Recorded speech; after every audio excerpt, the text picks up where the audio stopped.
Coming through, incoming, announced a team of paramedics as they wheeled a gurney past the sliding front doors of the hospital main lobby. Unknown female, apparent trauma to the chest, open sternum fracture, deep lacerations. I think she's leaking bone marrow, he declared, noting the thick, grainy red substance pooling in the center of the woman's exposed breastbone. We need a doctor quick. She's turning blue. There are no breathing sounds coming from the left side of her chest, yelled another paramedic.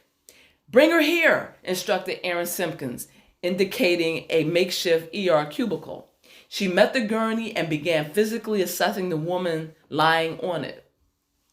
Aaron quickly palpated the woman's chest and abdomen with her hand, thumping the 4 body quadrants as she listened for different organ sounds. The patient had several internal injuries. The cardiothoracic surgeon was concerned about the woman's heart, liver, spleen, and any apparent internal bleeding. The young patient was indeed leaking bone marrow, that vital substance found inside bones that produce red blood cells, white blood cells, and stem cells. A fleshy flap of skin from the chest wound kept sucking more air into the thoracic cavity, which made it very difficult for the woman to breathe. We need a transfer. We need her on the gurney right away, ordered Dr. Aaron Simpkins. On the count of 3, she instructed, and began to count. The woman protested at being moved. No, stop it, y'all. That hurts. She tried to scream and attempted to thrash about, but she was extremely weak.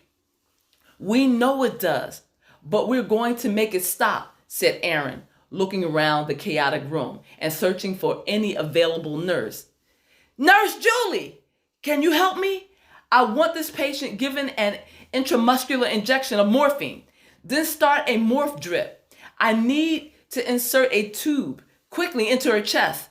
There is air in her pleural cavity, and she has 1 collapsed lung. The surgeon slid an oxygen mask over the patient's face. The woman continued to fight her. I'm here, Dr. Simpkins, said Julie, taking the place of one of the paramedics. I'll start the IV and get that incubation tray. We're out of here, shouted the paramedics, backing away from the cubicle. You'll be seeing us a lot sooner. Just wait a bit. There are more injuries and emergencies on the way. Aaron Simpkins barely heard them as she grabbed scissors from a nearby portable tray and began cutting away the clothing encasing the woman's chest. She wiped the area down with betadine and gently began to count the intercostal spaces between her patient's ribs.